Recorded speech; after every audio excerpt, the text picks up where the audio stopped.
I want you to go back in your memory for a second. Picture that one thing you wanted. I mean, really wanted. Maybe it was a car, the one with the leather seats that smell like success. Or maybe finally renovating your kitchen, tearing out those old cabinets. Oh, yeah? Or even just a really expensive watch you saw in a window. You thought about it for months, planned for it, maybe lost a little sleep over it. And then the day comes. You swipe the card, you sign the papers, and it's yours. You feel amazing. For about 20 minutes. Okay, maybe a little longer than 20 minutes. But that is the question we're wrestling with today. How long did that feeling really last? Because for most of us, that euphoria has a terrifyingly short shelf life. Exactly. The car just becomes the machine that gets you to work in traffic. The dream kitchen is just the room where you rush to make pasta on a Tuesday night. The excitement, it just flatlines. And that flatline is exactly where we're starting. Think about it. We spend the vast majority of our lives figuring out how to earn money. We obsess over the grind, the career ladder, investments, side hustles, right? But we spend almost zero time learning how to spend it intelligently. And to be clear, when we say intelligently, I'm not talking about coupons or, finding a discount code. I mean, the psychological art of spending. Yeah. Today, we're doing a deep dive into the insights of Morgan Housel, specifically looking at his work, The Art of Spending Money. Which, it's important to note, is distinct from his famous book, The Psychology of Money. This is a different beast entirely. Right. So the mission for this deep dive is to get away from the spreadsheets. We're tossing the Excel tables out the window. Good. We're looking at behavioral finance to understand why we buy what we buy and how we can actually stop feeling so anxious about it. Because earning money is hard, but Housel argues that spending it in a way that actually leads to happiness. That is infinitely harder. Infinitely harder. It is, because money is usually taught as math. It's physics, inputs, outputs, compound interest. But spending is psychology, it's emotional, it can be traumatic. And the first hurdle Housel identifies is exactly what you opened with, the post-purchase slump, or what behavioral scientists call hedonic adaptation. That's the fancy term for just getting used to stuff, right? Essentially, yeah. We are wired to normalize comfort incredibly fast. Housel gives the example of a luxury car or a renovated room. Once the novelty wears off, utility takes over. So the brain stops releasing dopamine because the new thing isn't new anymore. Exactly. It's just your environment. It's the wallpaper of your life. Which is kind of depressing if you think about it. It means we're chasing a high that is biologically designed to fade. It's a survival mechanism. I mean, if our ancestors were permanently satisfied after one good meal, they wouldn't have hunted the next day. They would have starved. So dissatisfaction is an evolutionary engine. It is. Yeah. But in the modern world, it tricks us. We confuse wealth with satisfaction. We chase status symbols thinking they're happiness tokens, and when the happiness fades, we just assume the solution is to buy more or buy bigger. But Housel argues it's not just about more. There are deeper, sometimes darker reasons we spend. And this is where the deep dive gets really interesting, because he brings up a concept called revenge spending. Or vengeful spending. Yeah. It sounds so dramatic, like a movie villain buying a yacht to spite his enemies. It is dramatic, but it's internal. It's a psychological drama happening inside your own head. Yeah. Think about someone who grew up in deep poverty. Okay. Maybe they were looked down on, felt invisible, or were teased for their clothes. When that person makes money, they don't just buy a Lamborghini because they appreciate the engineering of a V12 engine. They're buying a receipt. Exactly. They're buying a receipt that says, I survived. It's proof of existence. It's a signal to the world and to their past self that they matter. Housel contrasts this with someone who grew up wealthy, old money. If a person from a rich family buys that same Lamborghini, it's just a toy. A status marker, sure, but it doesn't carry that heavy emotional baggage. That's a huge distinction. For the person who grew up with nothing, the car is. It's medicine for a childhood trauma. And that gives you a whole different level of empathy. When you see someone flashing cash or wearing logos that are way too big, it's easy to judge them as shallow or insecure. Right. But Housel suggests we look closer. It might not just be showing off, it might be healing. They're trying to patch a wound with a credit card. But does it work? That's the catch, isn't it? Well, in the short term, maybe it soothes the ego, a fleeting sense of victory. But the source points out that this is a trap. You're using money to solve a psychological issue. A Lamborghini cannot fix the feeling of not being loved as a child. The hole in the soul is not shaped like a car key. And on the complete flip side of this, and I think I see this even more in the older generation, you have the miser. Oh, the person who refuses to spend anything, the save every penny archetype. Right. We've all heard those stories about the 80-year-old who passes away with millions in the bank but lived in a freezing house, wore tattered clothes, ate expired food. And people react to that with admiration. Wow, look how disciplined they were. But Housel argues that this is actually a tragedy. For these people, saving stopped being a financial strategy. It became their entire identity. Precisely. They aren't saving for a goal anymore. They're saving because being a saver is who they are. If they spend, they feel like they're losing a piece of themselves. It causes them physical anxiety. So whether it's reckless spending to prove you made it or obsessive saving to feel safe. Housel's point is powerful. These are not financial problems. You can't fix them with a budget app. These are psychological problems masquerading as money problems. So if the Lamborghini doesn't fix the hole in your soul and hoarding cash doesn't fix the anxiety, what are we supposed to do? Because we're all on this treadmill. We think, if I just get a little more, then I'll be happy. The treadmill is the perfect metaphor. Yeah. You run, you get tired, but the belt keeps moving. You're trying to prove your worth to others, but the finish line keeps moving because there's always someone richer. Housel is very clear here. More does not equal better. But that's a hard pill to swallow. We're programmed by ads, by culture, to think more money equals a better life. Are you saying that's a lie? Well, up to a point of survival, it's absolutely true. If you can't afford food or heat, money buys happiness. It buys survival. Sure. But once your basics are covered, the correlation just breaks down. And to explain this, the source references the psychologist Carl Jung. He had a list of 5 criteria for happiness. It's fascinating to look at this list through the lens of your bank account. Okay, lay it on me. What's on the list? Number 1, physical and mental health. Number 2, meaningful relationships, friendship, marriage, family.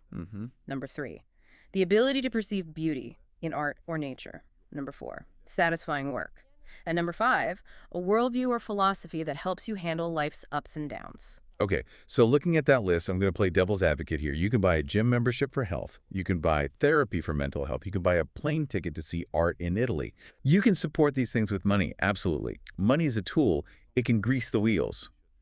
But you can't buy them directly. Ah, I see. You can pay for the gym, but you can't buy the health. You have to do the workout. You can buy dinner for a date, but you can't buy the connection. And you certainly can't buy a worldview that helps you cope with grief. That's true. $1 billion doesn't make it hurt less when you lose a parent. Exactly. Housel clarifies he isn't saying don't invest, he's an investor. But he's saying invest for autonomy, invest for freedom. Don't just invest to see a number on a screen go up. Right. If the number goes up but your relationships are falling apart and you hate your work, you aren't winning. You're just a rich loser.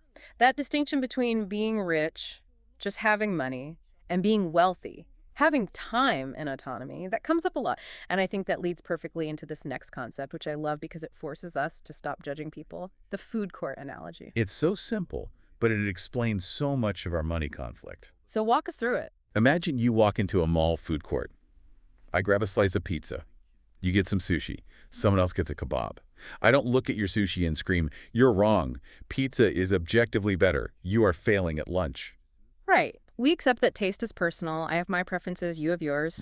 No one gets into a fist fight over tacos versus burgers. But with money, everyone has an opinion on everyone else's wallet. If you buy a Tesla, someone says you wasted money. If you drive a junker, someone says you're cheap. If you buy a big house, you're house poor. If you rent, you're throwing money away. We treat finance like it's physics-like. There is one right answer to the equation, and everyone else is failing the test. But Housel argues we need to treat money like the food court.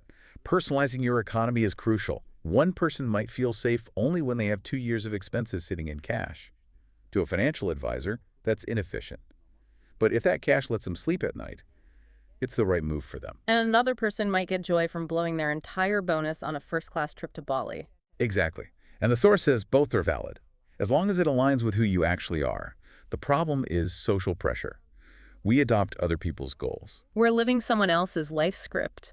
We're eating the sushi because Instagram told us to, even though we actually just want a burger. We are performing finance rather than experiencing it. And nowhere is this performance more obvious than in what Housel calls The man in the car paradox. Oh, this is my favorite part of the entire deep dive. This hit me hard the first time I heard it because I am absolutely guilty of this. Break this down for us. It's a simple observation that shatters the ego. You're walking down the street, a bright red Ferrari rolls by, the engine roars, it's sleek, expensive. You look at the car, but here's the catch. You almost never look at the driver and think, wow, that guy is cool. I bet he's fascinating. No, you think, wow, if I had that car, people would think I am cool. Exactly. You ignore the human being, you admire the object, and you project yourself into the driver's seat. So the driver bought the car to get respect and admiration. But he's not getting it. He's invisible. People are just using his car as a prop for their own fantasies. It's a total paradox. Spending for respect is a losing game because nobody cares about you. They only care about what your stuff says about them. That is tragic and hilarious at the same time. You spend a fortune to be seen, and you literally become invisible because everyone's looking at the medal. Housel puts it beautifully. True respect comes from kindness, humility, empathy. You can't buy those. And frankly, those qualities generate more admiration than any luxury sedan ever could. If you want respect, be a good person. If you want a fast car, buy a fast car because you like driving fast, not because you want people to stare at you. So let's pivot here. We've talked about the traps. We know we shouldn't spend for status because it doesn't work. We shouldn't spend to fix our childhoods. So how do we actually spend for joy? Is there a mechanic to it? Or is it just luck? There is a mechanic. And it relies on one key word: contrast. Contrast. Think about a hot shower. When does a hot shower feel like a religious experience? When you've been stuck outside in the freezing rain for an hour, you're soaked to the bone, and you can't feel your toes. Exactly. That transition from freezing to warm is euphoria. Or think about soup. When does a simple bowl of vegetable soup taste like a Michelin star meal? When you're starving. Or when you're sick. Contrast creates happiness. The struggle amplifies the reward. The source warns that when you have everything all the time, you lose that contrast. If you drink expensive champagne every Tuesday, it stops being a celebration. It just becomes Tuesday. That explains why the first paycheck story in the source material resonates so much. It's such a small moment, but it felt huge. Can you share that? It's a lovely anecdote. The narrator talks about their first real paycheck. Young, living with their parents, basically broke. On the way home with that first check, they stopped at a diner and bought sweets, milkshakes, or pie for the whole family. It wasn't a mansion, it wasn't a yacht, it was sugar. Probably cost $20. But the feeling. The feeling was, I did this, I earned this, I am providing this. The joy came from the struggle to reward ratio. That shift from being unable to buy anything to being able to buy something is massive. It's almost impossible to replicate that feeling when you're wealthy. Wow. When you can buy anything, nothing feels as special as those sweets. That is profound. It's like wealth can dull the senses if you aren't careful. So what do? Do we need to artificially create contrast? Like pretend to be poor for a week? You don't need to go that far, but you do need to be aware of it. Protect the things that are special. But there is a more practical strategy offered here too, called the funnel and filter. Okay, I like practical frameworks. How does this work? The funnel is the try everything phase. You have to cast a wide net because, like we said with the food court, you often don't know what makes you happy until you try it. So you spend small amounts on a variety of things. You test, you experiment, that's the funnel. Housel says we need to be willing to waste a little money on experiments to find our tastes. But then comes the filter, and this requires you to be ruthless. Ruthless how? Most people are good at the funnel, they buy stuff, but bad at the filter. The filter looks like quitting. If you spent money on a fancy dinner and felt nothing, cut it. Never do it again. No guilt. And if you bought a golf club and realized you hate golf, sell the clubs. Exactly. Don't keep them because maybe one day. But if you spent money on, say, a rare book collection and it gave you genuine, lasting joy, then you double down. You pour your resources into that. The goal is to curate a life full of things that genuinely matter to you and eliminate the things that society says should matter. It sounds like decluttering your spending habits, like Marie Kondo for your bank account. It is. It's about finding your specific version of a rich life. For one person, that's a tiny apartment but traveling first class. For another, it's a huge home with a garden and never leaving. Both are correct. The only wrong way to spend is to spend for an audience. Which brings us right back to the comparison trap, because even if we know all this, it is so hard to stop looking at what the neighbors are doing. It's deeply ingrained. We're social primates.